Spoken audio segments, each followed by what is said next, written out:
Hello everyone, আসসালামু আলাইকুম। স্বাগত জানাচ্ছি আমার চ্যানেলে। আজকে শেয়ার করব রান্নার খুবই বেসিক একটা টিউটোরিয়াল। সেটা হচ্ছে মেয়োনেজ তৈরি কিভাবে করতে হবে সেটাই দেখাবো।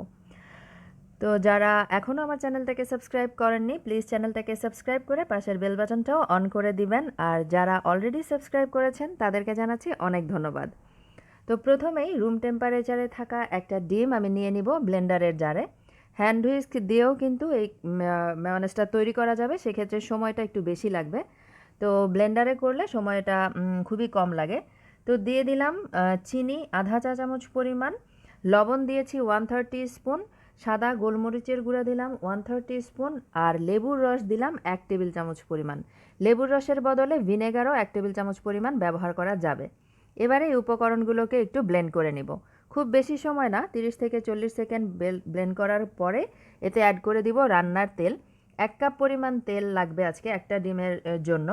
তো তেলটাকে একবারে মিশানো যাবে না, আমি 1 কাপ পরিমাণ তেলকে 4 বারে মিশাবো।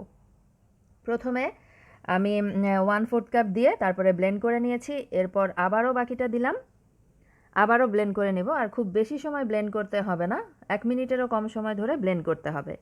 2 বার মিশানোর পরে এই যে কনসিস্টেন্সিটা দেখেন, এটা কিন্তু অনেকখানি পাতলা আছে। তো এখনও কিন্তু আমাদের পারফেক্ট মেয়োনেজ তৈরি হয়নি। এরপরে আরও 1/2 কাপ পরিমাণ রান্নার তেল আমি 2 বারে অ্যাড করে পারফেক্ট মেয়োনেজটা তৈরি করে নিব। আর কেউ চাইলে এখানে কিন্তু অলিভ অয়েলও ব্যবহার করতে পারবেন। এক্সট্রা ভার্জিন অলিভ অয়েলটা 1 কাপ পরিমাণ এরকম 3 থেকে 4 বারে অ্যাড করে নিলেই হয়ে যাবে। এখন শেষবারের মতো বাকি 1/4 কাপ পরিমাণ তেল অ্যাড করে ব্লেন্ড করে নিলেই কিন্তু তৈরি হয়ে যাবে আমাদের পারফেক্ট মেয়োনেজ। আর এই মেয়োনেজটাকে যে কোনো এয়ারটাইট বয়ামে ভরে ফ্রিজের নর্মাল চেম্বারে রেখে 10 থেকে 15 দিনের জন্য সংরক্ষণ করে ব্যবহার করা যাবে। তো এই তো হয়ে গেল ঘরে থাকা উপকরণ দিয়ে স্বাস্থ্যকরভাবে পারফেক্ট মেয়োনেজ তৈরি। আর বার্গার, স্যান্ডউইচ, পাস্তা বা নুডলস রান্নাতে তো এই মেয়োনেজ ছাড়া চিন্তাই করা যায় না। তো কেননা আমরা সহজে স্বাস্থ্যকরভাবে ঘরেই তৈরি করে নেই মেয়োনেজ।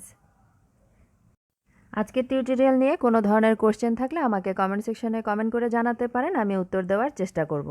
আর হিমিকাস কিচেনের পরের আপলোড থাকবে বেক পাস্তা। দেখার আমন্ত্রণ জানিয়ে বিদায় নিচ্ছি।